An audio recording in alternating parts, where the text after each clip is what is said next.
Jangankan jenazah orang kafir ya. Orang yang mati dalam kondisi berhutang saja, Nabi SAW kalau mau sholatin, Nabi tanya dulu, ada utangnya enggak? Kalau dikatakan ada utangnya, maka Nabi SAW tidak sholati, kecuali rahmat Allah atau rezeki yang dibagikan Anda bisa langsung dapatkan. Ya. Tapi kalau Anda menunda ini, maka malaikat akan menjauh. Apalagi kalau orang sampai tidak mandi junub. Kemudian keadaan yang kedua adalah kondisi kita junub, tapi Anda sempat membersihkan kemaluan Anda, kemudian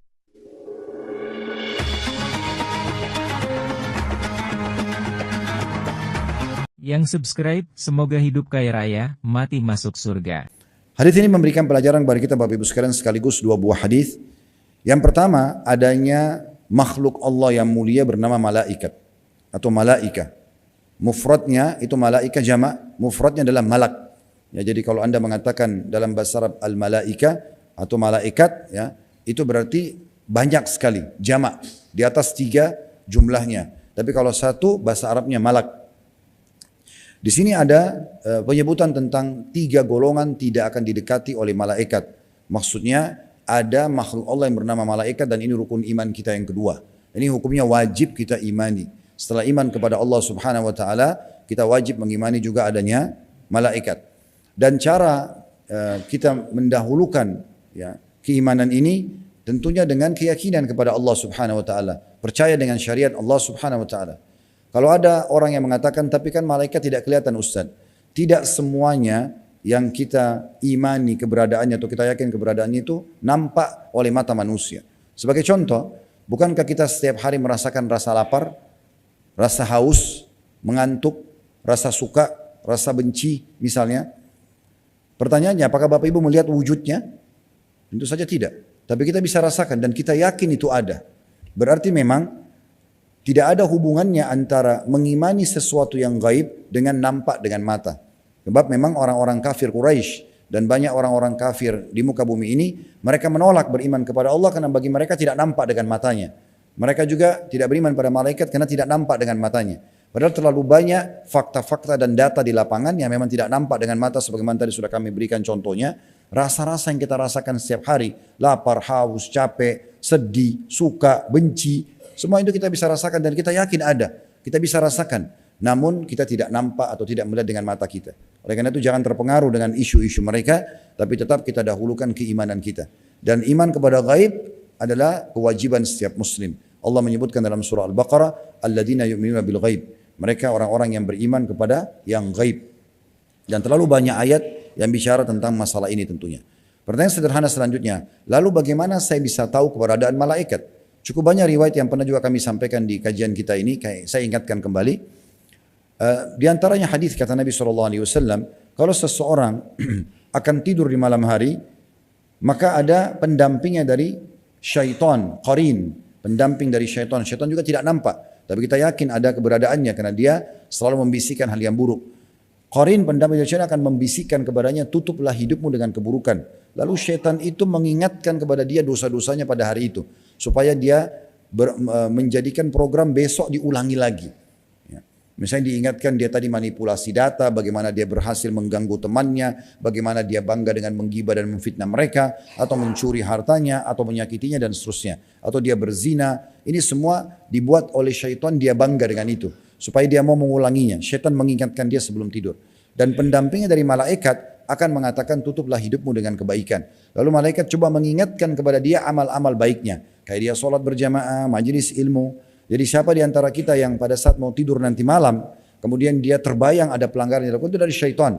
Segera baca a'udzubillahi minasyaitonirrajim. Siapa di antara kita pada saat mau tidur, dia kebayang perbuatan-perbuatan amal baiknya, dia ikut ta'lim subuh ini misalnya, dia tadi hari itu full, dia jaga sholat 5 waktu, misal tadi dia sempat bakti sama orang tuanya, dia hadir dalam majelis ilmu, dia sempat zikir pagi petang dan seterusnya, maka itu berarti dari malaikat. Seperti itu kita mengimaninya. Betul juga dalam hadis yang lain, bila seseorang terbangun tengah malam, maka pendampingnya dari malaikat akan mengatakan sholatlah. Bukankah Anda bisa rasakan setiap hari, setiap kali kita terbangun malam ya, ada saja bisikan untuk sholat malam. Tapi nanti pendamping dari syaitan akan mengatakan tidurlah, malam masih panjang. Keduanya ini selalu bersaing, satu membisikkan kebaikan malaikat, satu membisikkan keburukan syaitan. Dan ini berlaku pada setiap kegiatan kita. Contoh, Anda dengarkan azan, maka bisikan malaikat sholatlah. Tadi misalnya Anda mau sholat subuh, Anda dengar azan, oh sudah waktunya sholat. Hati kita tergerak untuk itu bisikan dari malaikat. Tapi kalau ada bisikan mengatakan sudahlah sholat di rumah saja misalnya, atau kita mau menundahnya, maka itu berarti dari syaitan. Ya, itu dari syaitan. Maka selalu begitu, lihat orang miskin, bantulah dari malaikat. Udahlah nggak usah bantu itu pura-pura, syaitan. Begitu seterusnya. Ya, mau baca Quran, malaikat bisikan, bacalah Quran, ada pahalanya begini. Syaitan membisikkan, udahlah nggak usah nanti aja, dan seterusnya. Maka seperti itu cara kita mengetahui keberadaan dua makhluk ini yang tidak nampak dengan mata kita. Dan kita wajib imani. Nanti pertama kali Bapak Ibu sekalian kita nampak fisiknya malaikat, itu pada saat kita meninggal dunia. Setiap orang di antara kita pasti akan melihat malaikat maut yang akan mencabut ruhnya nanti. Itu banyak ayat Al-Quran yang menggambarkan tentang masalah itu. Dan ini sudah kita imani tentunya, bahwasanya semua orang akan meninggal dunia dan akan dicabut ruhnya oleh malaikat. Itu juga pada saat dimasukkan ke kuburan, kita akan menemui mungkar dan nakir, malaikat yang lain yang akan menanyakan pertanyaan. Itu juga nanti pada saat kebangkitan di mahsyar, di hari kiamat, kita akan melihat malaikat, pintu-pintu langit akan dibuka. Ya, bahkan Allah Subhanahu Wa Taala pun datang menghakimi hamba-hambanya. Walaupun di mahsyar nanti, di hari kebangkitan, Allah kata Nabi SAW masih terlihat dalam bentuk seperti bulan purnama, cahaya yang terang. Belum bisa melihat Allah secara zat yang mulia. Karena memang melihat Allah secara zat yang mulia tidak akan terjadi kecuali di surga nanti, dan itu merupakan nikmat terbesar bagi ahli surga. Semoga Allah SWT jadikan kita termasuk ahli surga firdausnya. Allahumma amin. Saya teman-teman sekalian, intinya apa yang kita ingin sampaikan adalah beriman tentang keberadaan malaikat tersebut, ya, dan kita juga harus tahu bahwasanya keberadaan mereka itu tidak berpisah dengan kita. Ada malaikat yang tidak berpisah, seperti malaikat pencatat amal baik, amal buruk, dan malaikat hafazah. Tadi pernah dijelaskan oleh Al-Mundhiri, yang dimaksud di sini oleh kata beliau adalah malaikat rahmat, malaikat yang turun khusus membagi rezeki, ya, membagi rezeki. Malaikat-malaikat yang mengatur semua apa yang ada di alam semesta ini, kayak pergantian siang malam, turunnya hujan, populasi manusia. Ini semua malaikat tidak akan mendekat pada golongan-golongan tadi yang kita sebutkan. Dan kata beliau tidak termasuk malaikat hafazah. Siapa nih malaikat hafazah? Malaikat, setiap manusia didampingi oleh 3 malaikat. Malaikat pencatat amal baik, amal buruk, dan 1 malaikat penjaga. Nah, malaikat penjaga ini Bapak Ibu sekalian tidak akan berpisah dengan kita. Sebagai contoh, pernah nggak Anda rasakan atau dapat kejadian di depan kita ada lubang, tiba-tiba kita nggak jadi jatuh? Lihat, ya. Atau ada sesuatu benda yang terlempar, kita bisa selamat misalnya. Maka itu penjagaan dari malaikat hafazah. Ya, dia tidak akan membiarkan itu terjadi kecuali memang sudah takdirnya Allah. Kalau takdirkan dia tabrakan, ya sudah, malaikat itu akan berlepas dari situ. Tapi selama tidak, maka selamat. Makanya Anda bertahun-tahun hidup, kita kalau mau lihat teman-teman sekalian, tidak bisa dengan kasat mata ya. Dengan alat, di sekitar kita ini banyak sekali bakteri. Ya, banyak sekali virus. Kita setiap hari, setiap saat menghirup oksigen. Kita tidak tahu mana yang ada bakterinya, mana yang tidak. Tapi kuasa Allah SWT kita bisa terselamatkan. Syaitan-syaitan itu jin semuanya jahat. Mereka berusaha menyesatkan manusia. Kalau bukan karena pertolongan Allah didatangkan malaikat, maka kita mungkin akan semuanya sesat. Tidak ada lagi yang bisa mengikuti syariat Allah Subhanahu Wa Taala. Ini contoh jagaan malaikat hafazah. Nah, 3 malaikat ini tidak akan berpisah dengan kita. Berarti yang dimaksud di sini orang yang tidak didekati oleh malaikat, ya tadi bangkainya atau jenazahnya orang kafir, orang yang pakai minyak wangi tadi khaluk, akan kita jelaskan nanti insyaallah, dan orang yang meninggal dalam keadaan junub atau dalam keadaan dia junub sebelum dia meninggal pun misalnya dia belum sempat mandi, maka ini tidak akan didekati oleh malaikat. Yang dimaksud adalah malaikat-malaikat selain 3 malaikat tadi. Semoga ini jelas ya. Berarti karena malaikat pencatat amal baik amal buruk dan malaikat hafazah tidak akan berpisah sama kita. Mereka akan selalu bersama dengan kita, termasuk dalam kondisi kita junub. Ini yang pertama Bapak Ibu sekalian pelajaran, adanya iman kepada malaikat. Tentu malaikat ini jumlahnya jauh lebih banyak daripada kita. Kita bisa bayangkan kalau populasi manusia sekarang sekitar 7,5 miliar. Ini saya dapat datanya sekitar mungkin beberapa tahun yang lalu lah. Ya. Mungkin sekarang sudah lebih banyak dari itu jumlah populasi manusia. Kalau 7,5 miliar saya jumlah manusia, berarti malaikat yang mendampingi manusia itu 3 kali lipatnya. Karena setiap manusia punya 3 malaikat. Berarti 21-22 miliar malaikat yang menemani manusia. Jadi banyak sekali mereka. Ya. Belum yang meniupkan ruh, belum yang mengurus hutan, yang mengurus lautan, yang menggantikan siang malam, yang merawat alam semesta ini semua adalah para malaikat. Anda bisa baca dalam surah 77 dan 79. Ini wajib kita imani. Dan Nabi SAW mengingatkan kita dalam banyak hadis, diantaranya, malulah kalian dengan makhluk Allah, maksudnya malaikat, yang tidak berpisah dengan kalian kecuali kalian sedang di WC ataupun berhubungan biologis gitu ya. Begitu disebutkan dalam sebuah athar atau riwayat. Oleh karena itu kita harus menjaga sikap kita. Makanya Nabi SAW dalam satu riwayat tentang keutamaan Utsman bin Affan radhiyallahu anhu, beliau duduk di satu kebun, kemudian kebun itu seingat saya dijaga oleh Abu Musa al-Asy'ari radhiyallahu anhu, dan datanglah Abu Bakar lalu pamit untuk masuk bertemu dengan Nabi SAW. Lalu Nabi SAW mengatakan, izinkan dia masuk dan sampaikan berita gembira dia akan masuk ke dalam surga. Ini salah satu hadis tentang keutamaan Abu Bakar karena beliau dijamin masuk surga. Lalu Abu Bakar masuk menemukan Nabi SAW sedang duduk merendam kaki beliau di air, dan kebetulan waktu itu lutut beliau terlihat. Abu Bakar pun duduk melakukan hal yang sama seperti yang Nabi SAW lakukan. Gak lama kemudian Umar datang dan pamit dan diizinkan masuk. Kata Nabi SAW, izinkan dia masuk dan sampaikan kepadanya berita gembira dia akan termasuk ahli surga dan dia akan diuji oleh Allah. Karena di akhir hidupnya dia mati terbunuh syahid di tangan Abu Lu'lu', ya, salah satu orang yang beragama Majusi atau penyembah api. Kemudian setelah itu Abu Umar duduk, tadi Abu Bakar di sebelah kanan Nabi, mengikuti tata cara duduk Nabi, termasuk mengangkat baju beliau dan merendam kakinya di air. Umar datang duduk di sebelah kiri Nabi melakukan hal yang sama. Kemudian datanglah Utsman bin Affan, ini jadi saksi bahasan kita. Kemudian pamit untuk masuk ke kebun tersebut. Begitu Nabi SAW dengar nama Utsman yang merupakan anak mantu beliau, maka Nabi SAW mengatakan izinkan dia masuk dan sampaikan berita gembira tentang dia termasuk ahli surga dan juga dia akan diuji oleh Allah. Karena Utsman pun mati terbunuh di tangan kaum Khawarij. Ya. Kemudian yang uniknya waktu itu Nabi SAW tiba-tiba menutup lutut beliau waktu Utsman masuk. Lalu kata Abu Bakar dan Umar, ya Rasulullah, tadi waktu kami masuk Anda tidak menutup lutut Anda, kenapa waktu Utsman masuk Anda menutup lutut Anda? Maka kata Nabi SAW, ala astahi min rajulin istaha minhul malaika. Tidakkah aku malu dengan seorang laki-laki yang malaikat aja malu padanya? Malaikat malu pada Utsman. Ini pernah kami bahas, kalau Bapak Ibu ingin lebih jauh mendengarkan kisahnya, bisa masuk ke playlist YouTube kami. Jadi Anda klik Khalid Basalamah Official, klik logonya, Anda cari di bawahnya ada playlist, diklik lalu cari tentang serial sahabat di situ. Ada kisah tentang Utsman bin Affan. Rincian para ulama tentang masalah kenapa malaikat malu dengan Utsman. Maka ada banyak pendapat ulama, ada yang mengatakan karena Utsman bin Affan tidak pernah lihat kemaluannya sendiri. Apalagi kemaluan orang lain. Jadi dia maaf kalau buang air besar, mungkin tidak melihat kemaluannya. Karena dia merasa malu ada malaikat yang juga ada di sekitarnya yang tidak berpisah dengannya. Apalagi melihat kemaluan orang lain. Ya. Ini berarti menandakan memang satu kemuliaan secara khusus.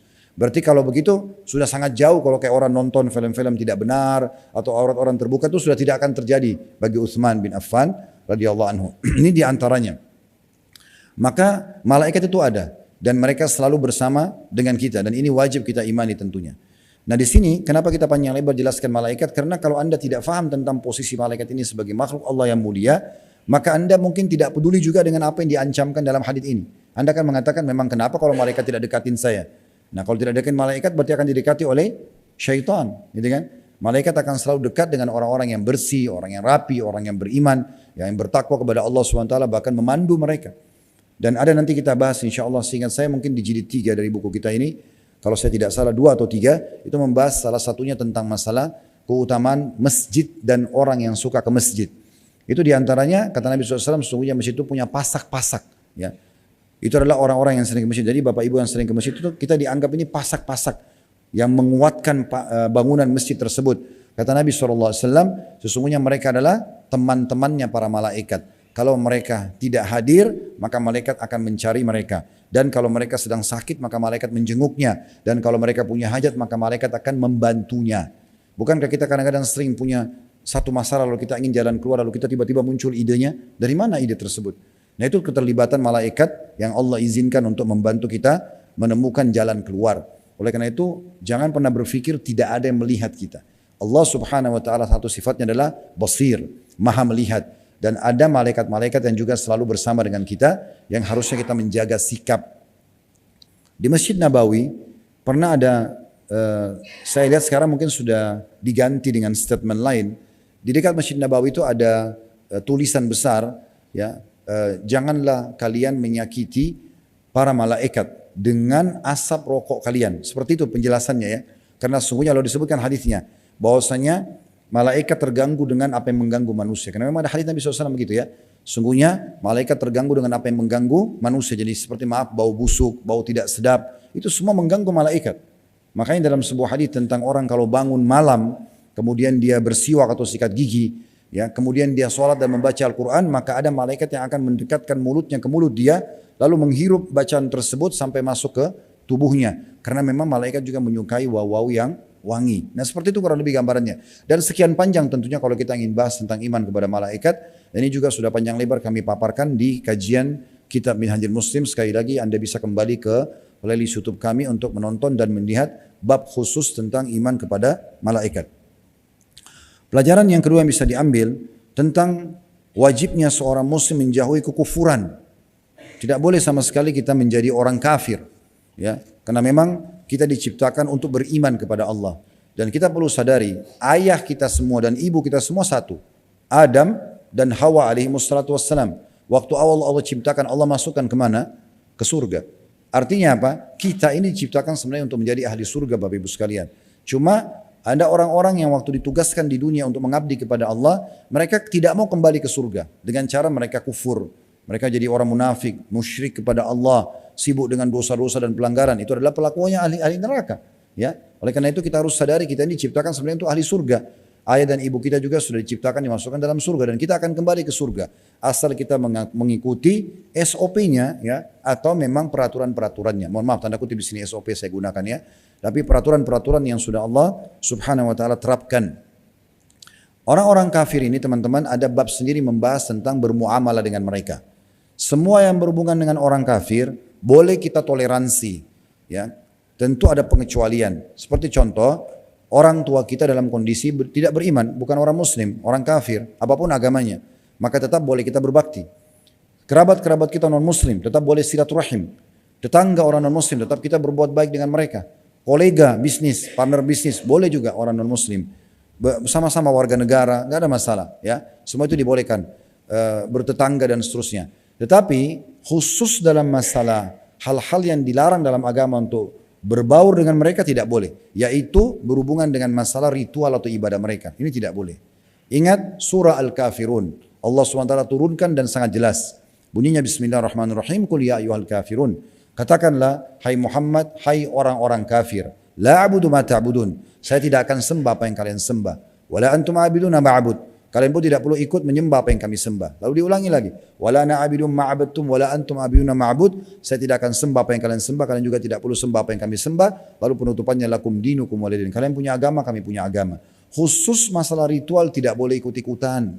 Makanya banyak ulama yang melarang kita untuk mengucapkan selamat Natal misalnya. Atau selamat untuk agama mereka. Bukan berarti kita tidak suka sesama warga negara. Bukan. Tetapi memang permasalahannya ada larangan dalam masalah agama kita. Toleransi yang dibolehkan silakan Anda lakukan semuanya. Boleh saja silaturahim keluarga, berteman, bertetangga, berbisnis. Tapi khusus masalah ibadah, Allah sudah patok tidak boleh. Lakum dinukum waliyadin. Nah diantaranya adalah ritual mereka acara kematian. Ya, kematian mereka nggak boleh kita hadir. Di sini bahkan Nabi SAW memastikan golongan pertama yang mereka tidak akan dekati, artinya akan sangat jauh dari rahmat Allah, itu adalah jenazahnya orang-orang kafir. Oleh karena itu kita tidak dekat dalam masalah itu. Jangankan jenazah orang kafir ya. Orang yang mati dalam kondisi berhutang saja, Nabi SAW kalau mau sholatin, Nabi tanya dulu, ada utangnya enggak? Kalau dikatakan ada utangnya, maka Nabi SAW tidak sholati kecuali ada yang jamin. Ada yang jamin mau bayarin utangnya nih. Kalau ada yang mengatakan saya jamin ya Rasulullah, maka beliau sholati. Kalau tidak, beliau bayarkan, kaum muslimin umumnya mensolatinya. Jadi boleh disolatin. Cuma sekelas Nabi SAW, sebagian ulama mengatakan dan ulama-ulama tidak mensolati orang yang seperti ini. Itu orang muslim tapi punya utang. Bagaimana dengan orang kafir? Maka jangan masuk ke dalam masalah ini dan Anda anggap ini adalah toleransi. Boleh ikut antar jenazahnya, boleh hadir di acara ritualnya, itu tidak benar. Ya. Oleh karena itu harus hati-hati, karena ini bagian daripada syariat Allah Subhanahu Wa Taala. Pelajaran ketiga, teman-teman sekalian, di hadis pertama disebutkan bahwasanya adanya juga orang yang tidak didekati oleh malaikat, orang yang menggunakan parfum al-khaluq. Ya. Di riwayat nomor 1 disebutkan ini bagian dari 3 golongan, bagian nomor 2. Di riwayat nomor 2 disebutkan adalah bagian nomor 3. Tapi kita akan bahas ini. Al-khaluq tadi sudah dijelaskan oleh Al-Mundhir rahimahullah adalah parfum yang terlalu banyak campurannya dan biasanya baunya tidak umum. Atau dia merupakan ciri khas bau daripada lawan jenis kita. Makanya kan ada parfum laki-laki, ada parfum perempuan. Nah parfum perempuan tidak boleh laki-laki pakai. Parfum laki-laki nggak boleh perempuan pakai. Ini jangan dianggap remeh ya. Sebagaimana pakaian juga tidak boleh sama. Kita harus pisahkan. Gitu kan? Karena Nabi SAW mengatakan Allah melaknat laki-laki yang menyerupai perempuan, perempuan yang menyerupai laki-laki. Makna laknat diangkat keberkahan hidupnya. Oleh karena itu jangan dianggap remeh. Ya, walaupun cuma bercanda gitu ya. Anda suami istri pun pakai baju masing-masing. Tidak perlu seorang istri pakai baju suaminya di rumah atau istri pakai baju atau suami pakai baju istrinya walaupun dia bercanda, ini tidak dibolehkan. Karena ini adalah khasnya lawan jenis, ini nggak boleh. Di antaranya parfum, ya. Jadi walaupun Anda suka dengan baunya, oh ini baunya manis, ini bagus nih perempuan punya. Lalu kemudian Anda pakai. Yang dimaksudnya adalah pakai, di sini disebutkan ya, di halaman 229 adalah dia berlumuran. Maksudnya semua dipakai. Berarti tidak masuk dalam makna ini adalah orang kalau cuma tester. Laki-laki misalnya mau beli parfum buat istri, dia coba sedikit, dia cium, oh ini enak. Itu nggak masuk dalam larangan. Tapi kalau dia pakai sebagai parfum dia sehari-hari, maka itu tidak boleh. Ya itu tidak dibolehkan. Ini yang dimaksud di sini ya. Jadi jangan anggap remeh, karena kalau laki-laki pakai parfum perempuan, malaikat tidak akan dekat dengan dia. Ya. Ini berarti bukan hal yang ringan, berarti hal yang berat. Sementara kita tahu kaum laki-laki dianjurkan selalu wangi dan pakai wangi-wangian. Ya. Saya sudah sebutkan tadi pembukaan hadis Nabi SAW, dicintakan dunia ini, dunia kalian kepadaku karena adanya wanita yang dicintai, ibu, tante, saudari, anak, ponakan, istri, dan juga wangi-wangian. Dan disebutkan oleh para sahabat, Nabi SAW kalau pakai parfum, itu sampai ya dari rambut beliau menetes minyak wanginya. Dan kalau sahabat bersalaman dengan Nabi, mereka menemukan bau wangi itu sampai beberapa hari ke depan. Karena wanginya, Nabi SAW suka dengan itu. Dan kata Nabi SAW, sebaik-baik parfum buat laki-laki adalah yang ringan, warnanya tapi kuat baunya. Memang kita pakai parfum, keluar setiap saat, di rumah, di luar rumah laki-laki boleh pakai. Ini tadi ada hubungannya dengan bab tohara, suci ya. Jadi kalau bisa Bapak memang selalu ada parfumnya. Beli sesuai dengan kemampuan. Kalau Anda tidak mampu beli yang bermerek misalnya mahal, beli yang sesuai dengan kemampuan. Yang jelas kita usahakan wangi. Dan cari bau yang umum juga. Maksudnya orang juga semua suka. Jangan sampai Anda tampil sendiri, suka dengan bau parfum, tapi itu sebenarnya tidak enak dicium. Orang pun tidak nyaman di sebelah Anda gitu ya. Ada beberapa orang kadang-kadang begitu. Ini juga perlu dia hindari. Jadi dia menggunakan parfum, orang semua umum sudah tahu baunya gitu kan. Dan menghindari bau wanita. Nah sebagaimana juga wanita tidak boleh menyerupai laki-laki dalam hal ini ya, karena memang ini nanti akan membuka pintu-pintu syaitan ya. Kalau seandainya laki-laki menyerupai perempuan, perempuan menyerupai laki, ini akan lahirlah tadi batu loncatan dan menjadi terbukanya pintu LGBT yang sudah kita tahu hukumnya haram, lesbian, homo dan seterusnya. Ini tidak dibolehkan ya. Bermula dari masalah ini, pakaian menyerupai, wangi-wangian, dan saking tegas dalam masalah ini sampai malaikat tidak akan mendekatinya. Ini harus hati-hati. Kemudian pelajaran yang keempat yang bisa diambil dan penutupan, ada 5 pelajaran. Pelajaran yang keempat adalah tentang masalah saksi bahasan kita orang junub. Selama Anda junub, ya maka malaikat langsung menjauh. Ada 2 keadaan di mana malaikat mendekat kembali. Yang pertama Anda langsung mandi, tadi sudah kita jelaskan. Yang paling afdal Anda mandi. Sudah kami jelaskan tadi caranya, membasuh telapak tangan, membersihkan kemaluan sampai bersih, kemudian berwuduk seperti wuduk sholat, lalu membasuh tubuh, tapi dimulai dari sisi kanan kepala, sisi kanan tubuh, kemudian baru seluruh tubuhnya. Itu mandi junubnya, itu ya. Ini yang paling baik. Malaikat langsung mendekat kembali kepada Anda, yang maknanya rahmat Allah atau rezeki yang dibagikan Anda bisa langsung dapatkan. Ya. Tapi kalau Anda menunda ini, maka malaikat akan menjauh. Apalagi kalau orang sampai tidak mandi junub. Kemudian keadaan yang kedua adalah kondisi kita junub, tapi Anda sempat membersihkan kemaluan Anda. Kemudian Anda wudhu baru Anda tidur, tetap didekati oleh malaikat. Makanya dia dalam riwayat pertama dikatakan wal junubu illa an yatawadda, dan orang yang junub kecuali dalam keadaan dia berwudhu.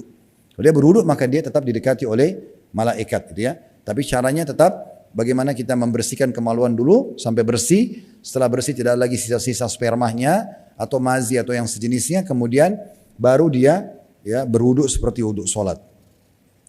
Kemudian selanjutnya pelajaran yang terakhir yang kita bisa ambil di hadis nomor 2 adalah termasuk yang tidak akan didekati oleh malaikat adalah orang-orang yang mabuk.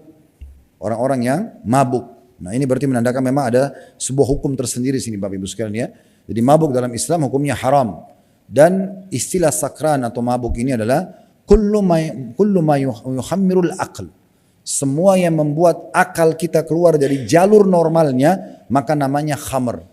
Banyak orang memaknakan khamr hanya minuman cair. Seperti bir, whisky dan yang sejenisnya. Padahal sebenarnya tidak seperti itu. Cair, serbuk, daun, kayak narkotika semua masuk dalam masalah istilah khamr. Istilah khamr. Ini bukan tidak boleh. Ya. Termasuk hati-hati mengkonsumsi obat-obat yang memang obat itu bisa membawa kepada hal tersebut. Maka ini semua harus dihindari tentunya. Karena kapan seseorang itu terbawa dalam arus mabuknya, maka malaikat tidak akan mendekat dengan dia. Ini hukumnya tidak boleh.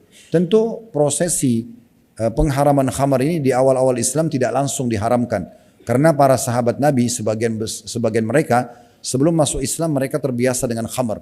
Sebagaimana kita tahu juga orang-orang non-muslim terbiasa dengan itu ya.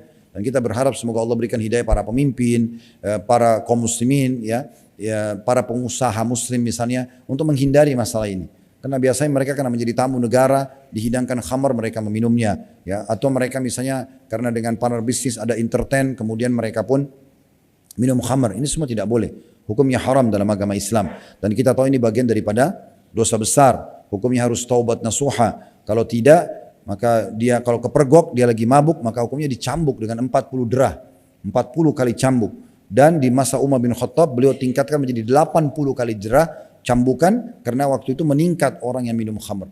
Oleh karena itu Bapak Ibu sekalian harus dihindari. Ya. Bermula dari hal-hal yang kecil ya. Seperti misalnya mencoba. Dosa itu Bapak Ibu sekalian, mohon maaf saya berbagi, untuk dipelajari dan dijauhi. Tidak perlu dicoba. Tidak perlu Anda mengatakan, oh zina haram, sudah saya mau coba dulu. Babi haram, saya mau coba dulu. Khamr haram, saya mau, tidak perlu dicoba. Yang haram dipelajari untuk dijauhi. Sementara yang halal dipelajari untuk dinikmati. Dan kuasa Allah subhanahu wa ta'ala yang halal lebih banyak daripada yang haram.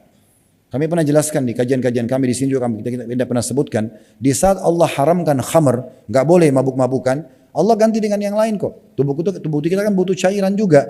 Ya, Allah ganti dengan air putih, susu, madu. Di Indonesia mungkin banyak minuman tradisional, jamu misalnya, atau apa saja di kota Anda masing-masing, desa Anda ada nama-nama minuman secara khusus misalnya. Maka semua itu penggantinya. Lalu untuk apa khamr? Sebagaimana juga pada saat Allah haramkan babi, padahal tubuh kita butuh daging, protein daging gitu ya. Tapi Allah ciptakan babi sebagai ujian. Ini saya ciptakan tidak boleh dimakan ya. Diuji iman kita gitu ya. Maka diganti dengan sapi, kambing, ayam, kelinci, semua hewan air. Di saat kita butuh biologis, kita suka dengan lawan jenis dan populasi manusia harus dikembangbiakkan melalui biologis, ketemunya sperma sama sel telur, yang haram namanya zina, ini dihalalkan cara yang lain, itu caranya nikah. Maka ada solusinya. Kalau tidak ada solusinya mungkin wajar orang terjerumus. Ini tidak ada solusinya. Oleh karena itu tidak perlu kita mencoba apa-apa yang diharamkan oleh Allah subhanahu wa ta'ala. Bersyukurlah Bapak Ibu sekalian kalau Anda tidak pernah menyentuh hal-hal yang haram ini. Kalaupun Anda pernah terjerumus dalam yang haram, segera taubat kepada Allah. Karena pintu taubat terbuka selama Anda belum meninggal. Dan poin penting, jangan pernah wariskan keburukan dan maksiat kepada anak-anak kita. Oh, tidak apa-apa nak, puasin aja. Ayah juga sama ibu dulu begitu kok. Anda pernah dengar itu ya? Masih muda, tidak apa-apa puas-puasin. Puas-puasin apa? Dosa kepada Allah. Anda mau panen dosa anak Anda? Harusnya Anda tutupin kesalahan Anda dengan memperbaiki anak-anak tersebut. Kalau kita dulunya jauh tidak sholat, nanti umur 30-40 tahun kita baru sholat, anak-anak kita dari kecil kita sudah biasakan sholat. Dulu kita belum sempurna tutup aurat, anak-anak sudah harus tutup aurat. Dulu kita belum bisa baca Quran, maka anak-anak kita harus sudah hafal Quran, dan seterusnya.